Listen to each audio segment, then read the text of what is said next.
नागपूरमध्ये 12वीचे 2 पेपर फुटल्याची भीती व्यक्त करण्यात येते आहे। या संदर्भात एबीपी माझाने बातमी दाखवली होती आणि यानंतर शालेय शिक्षण मंत्री पंकज भोयर यांच्याकडून चौकशीचे आदेश देण्यात आलेत। पेपर फुटी प्रकरणी गुन्हा दाखल करण्यात आलाय। व्हॉट्सअप ग्रुप तयार करून हा पेपर फोडण्याचा प्रकार सुरू असल्याची पोलिसांना माहिती मिळाली होती। सेंट उर्सुला परीक्षा केंद्रावरती हे प्रकरण उघडकीला आलं। 12वीच्या विज्ञान शाखेचे फिजिक्स आणि केमिस्ट्रीचा पेपर परीक्षेच्या तासाभरापूर्वीच व्हॉट्सअपवरती आल्याची माहिती समोर आलेली होती। केंद्र प्रमुखांनी या बाबतीमध्ये पोलिसांना माहिती करून दिल्यावर पोलिसांनी तपास करून गुन्हा दाखल केला। पेपर त्या मुलीच्या मोबाईलवर आहे, तो 10:30च्या नंतर आलेला आहे आणि ती मुलगी परीक्षा हॉलमध्ये होती। ती 11 वाजता पेपर सोडवायला गेली होती आणि हा मोबाईल तिच्या बॅगेमध्ये होता।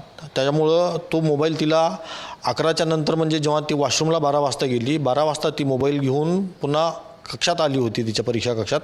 त्या ठिकाणी आलेल्या लगेचच संबंधित इन्व्हिजिलेटरच्या लक्षात आलं की या मुलीने बाहेरून मोबाईल आणलेला आहे। तो तिने तात्काळ मोबाईल हस्तगत केला आणि त्या मोबाईलचा जो गैरवापर करणं त्या मुलीला शक्य झालेलं नाही आहे। बोर्डाची जी नियमावली आहे त्याप्रमाणे आम्ही सर्व घटकावर कार्यवाही पण करणार आहोत।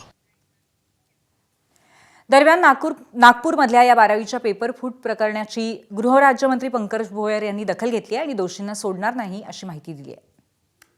काल एक घटना नागपूरमधल्या एका शाळेत ती उघडकीस झालेली आहे। त्या संदर्भात सतर्क असलेला पर्यवेक्षक त्याच्यामुळे ही घटना समोर आली। तातडीने त्याच्यावरती शिक्षण विभागाच्या माध्यमातून कार्यवाही करण्यात आलेली आहे। इव्हन सदर पोलीस स्टेशनमध्ये गुन्हा देखील दाखल करण्यात आलेला आहे। समाजामध्ये ज्या पद्धतीच्या चांगल्या प्रवृत्ती असतात त्याच पद्धतीच्या काही वाईट प्रवृत्ती देखील असतात।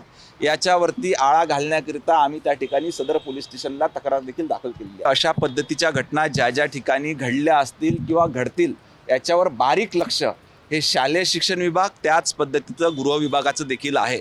त्याच्यामुळे कोणी यातून सुटला त्या ठिकाणी जाणार नाही। एबीपी माझा, उघडा डोळे बघा नीट।